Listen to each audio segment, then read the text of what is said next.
श्रद्धालु जिज्ञासु श्रोताओं, पंच दिवसीय पर्व का आज चौथा दिवस प्रारंभ हुआ। चौथा पर्व गौतम प्रतिपदा के रूप में हमारे सामने प्रस्तुत हुआ है। प्रतिपदा, जिसको प्रतिपत्ति भी कहा जाता है, और प्रतिपत्ति का मतलब होता है उपलब्धि, प्राप्ति होना। गौतम स्वामी जी को आज ही के दिन कैवल्य की प्राप्ति हुई थी, इसलिए आज की तिथि प्रतिपदा के नाम से, प्रतिपत्ति के नाम से प्रसिद्ध हो गई।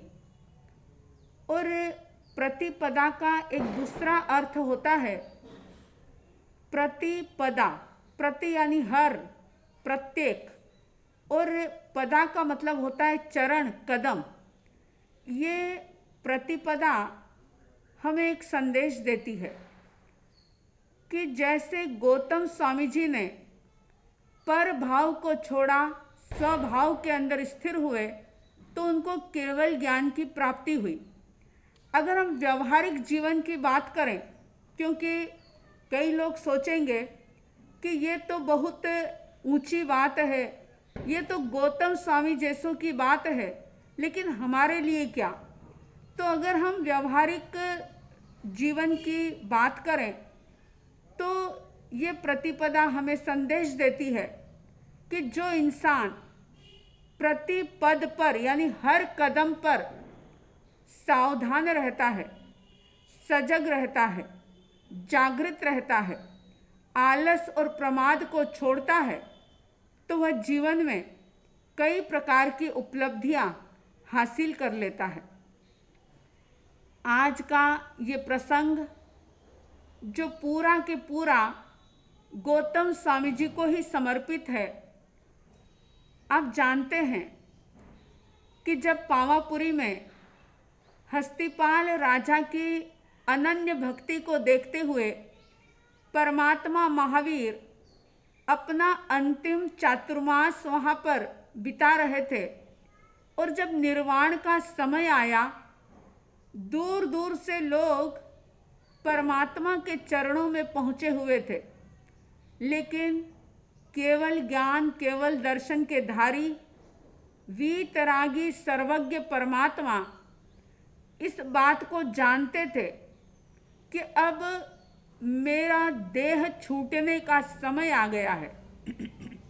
और इस घटना को अगर गौतम देखेंगे तो वे और ज़्यादा मोह के प्रवाह में बह जाएंगे। इसलिए प्रभु ने अमावस्या के संध्या के समय में ही गौतम स्वामी जी को उस पावापुरी के पास ही देव शर्मा नाम के ब्राह्मण को प्रतिबोध देने के लिए भेज दिया था। किसी के मन में ये सवाल हो सकता है कि क्या गौतम स्वामी जी को ये बात नहीं पता थी कि परमात्मा के निर्वाण का समय नज़दीक आ गया है? कई बार ऐसा होता है कि जिस व्यक्ति के साथ बहुत ज़्यादा अनुराग हो, मोह हो, प्रेम हो, तो व्यक्ति उसके वियोग की कल्पना भी नहीं कर सकता।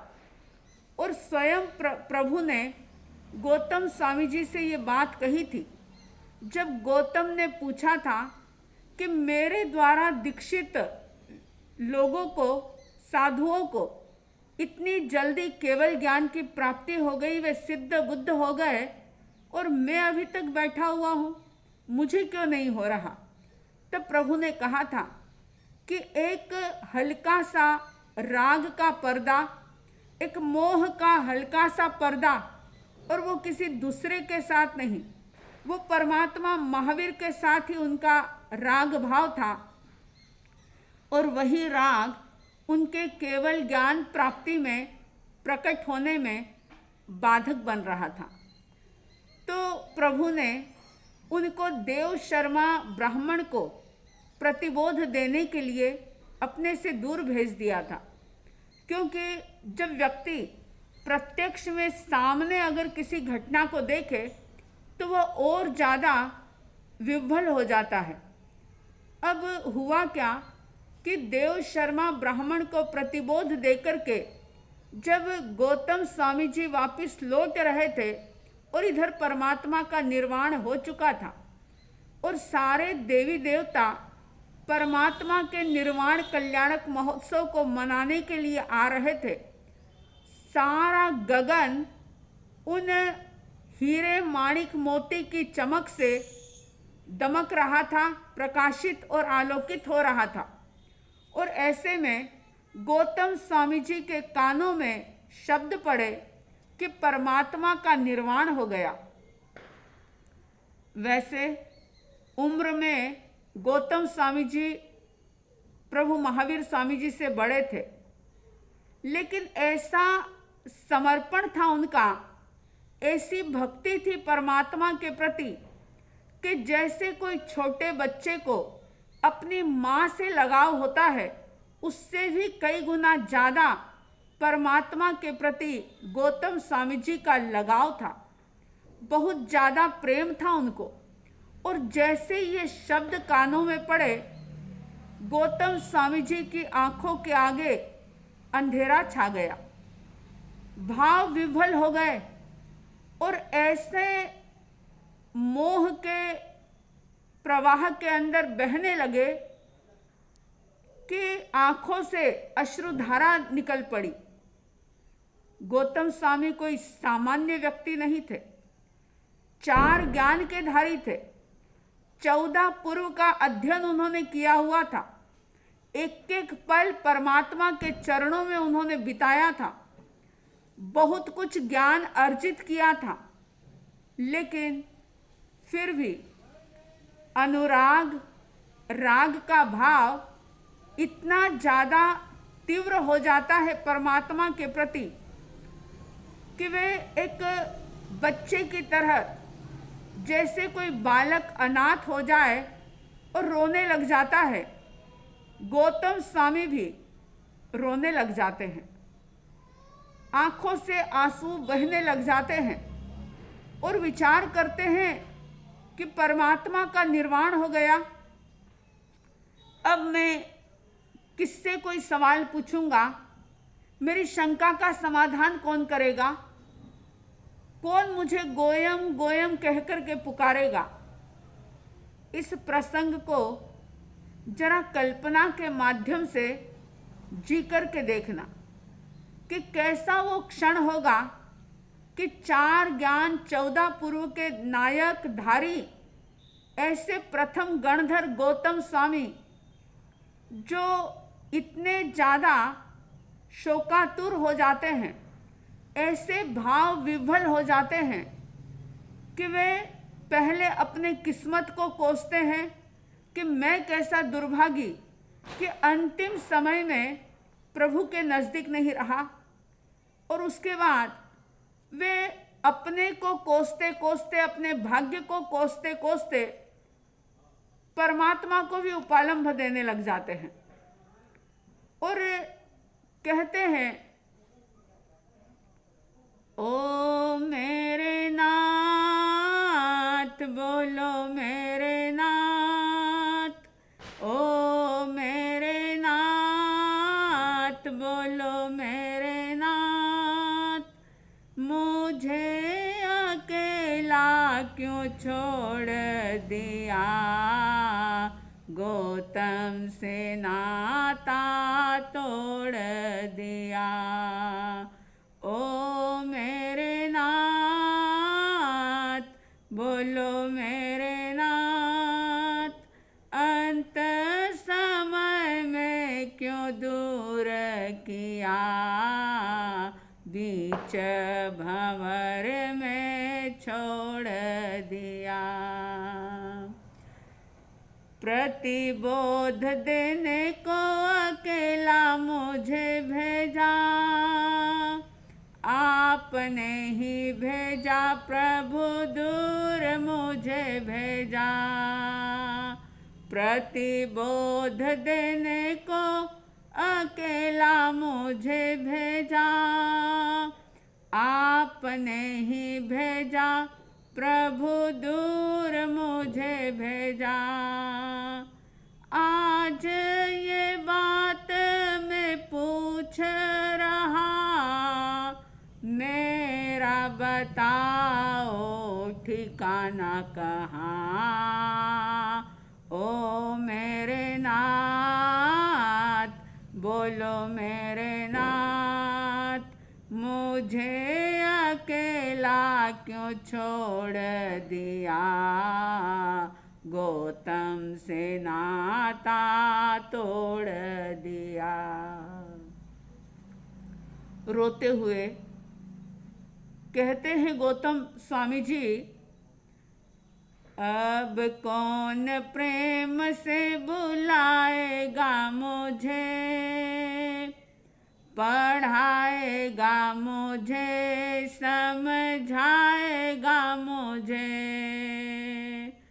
अब कौन प्रेम से बुलाएगा मुझे, पढ़ाएगा मुझे, समझाएगा मुझे।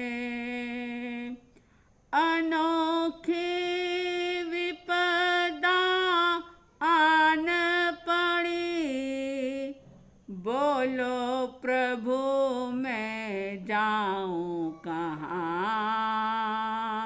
ओ मेरे नाथ, बोलो मेरे नाथ, मुझे अकेला क्यों छोड़ दिया, गौतम से नाता तोड़ दिया। ओ मेरे नाथ, बोलो मेरे नाथ। इस प्रकार से गौतम स्वामी जी आर्त ध्यान के सागर में डूब रहे थे।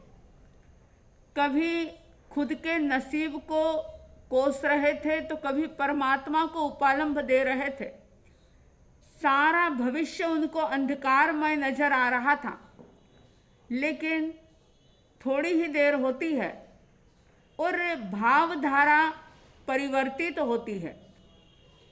बाहर से कुछ नहीं बदला, परमात्मा कोई वापस लौट कर नहीं आए, किसी ने उनको समझाया नहीं, लेकिन बस ज्ञान का दीपक प्रकट हुआ, खुद के भीतर से भान हुआ, प्रमाद दूर हुआ, मोह कर्म का हल्का सा जो पर्दा था वो पर्दा हटता है और विचार करते हैं कि मैं भी क्या सोच रहा हूँ, मैं क्या बोल रहा हूँ। मेरे प्रभु, मेरे परमात्मा जो जिनका निर्वाण हुआ है, जो अनंत अनंत सुखों के अंदर लीन हो गए हैं, जो सिद्ध बुद्ध और मुक्त हो गए हैं।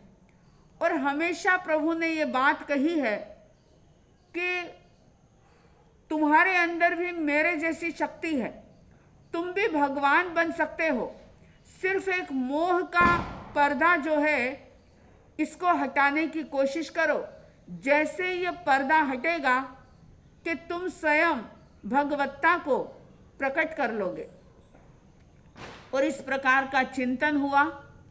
जैसे ही ऐसी भावधारा परिवर्तित होती है, सब तरफ से ध्यान हटता है और अपने ही आत्मस्वरूप के अंदर जब वो स्थित होते हैं, जैसे ही आत्मस्वरूप में स्थिरता हुई, पर भाव सारा हटा, उसी वक्त गौतम स्वामी जी को केवल ज्ञान और केवल दर्शन की प्राप्ति हो जाती है। उनको केवल्य की प्राप्ति हुई, इसीलिए ये एकम तिथि प्रतिपदा कही गई, प्रतिपत्ति कही गई, क्योंकि उनको केवल्य की उपलब्धि हुई थी। तो इस प्रकार से ये गौतम प्रतिपदा का दिन, गौतम स्वामी जी का स्मरण सिर्फ रिद्धि सिद्धि को पाने के लिए नहीं करना। हमारे भंडार भरे रहे, खूब धन की तिजोरियां भरी रहे, इस भाव से गौतम स्वामी जी का स्मरण मत करना, लेकिन उन्होंने जिस प्रकार का ज्ञान प्राप्त किया, जैसे उन्होंने निर्वाण पद को पाया, ऐसा आप और हम भी कर सकते हैं। इस भाव से उनका स्मरण करना, उनकी भक्ति को देखना, उनके समर्पण को देखना, उनके विनय और सहजता सरलता को देखना और उनसे वो शिक्षा ग्रहण करने का प्रयास करना, इसलिए गौतम स्वामी जी का स्मरण किया जाता है। गौतम स्वामी जो अनेक लब्धियों के धारी थे, सिद्धियों के स्वामी थे, ऐसे गौतम स्वामी जी का स्मरण, जिनके स्मरण मात्र से ही अनेक प्रकार के संकट, कष्ट, दुख, दर्द स्वतः ही दूर हो जाते हैं। लेकिन अगर कोई व्यक्ति सिर्फ अपने क्षणिक दुखों को दूर करने के लिए गौतम स्वामी जी के नाम का जप करता है, तो वो उस व्यक्ति की तरह नादान होगा कि जो सिर्फ घास फूस को पाने के लिए खेती करता हो। ऐसी नादानी कोई नहीं करता। तो इस प्रकार की कोई भूल ना करते हुए गौतम स्वामी जी के सद्गुण जीवन के अंदर आए, इसलिए उनका स्मरण करें और आप सब लोगों की भावना, भक्ति, समर्पण निरंतर गौतम स्वामी जी की तरह प्रवर्धमान होता रहे, श्रद्धा अटूट बनती रहे। ऐसी साध्वी द्वय की तरफ से हार्दिक शुभ मंगल भावनाओं के साथ जय प्रभु महावीर, जय गुरु आनंद।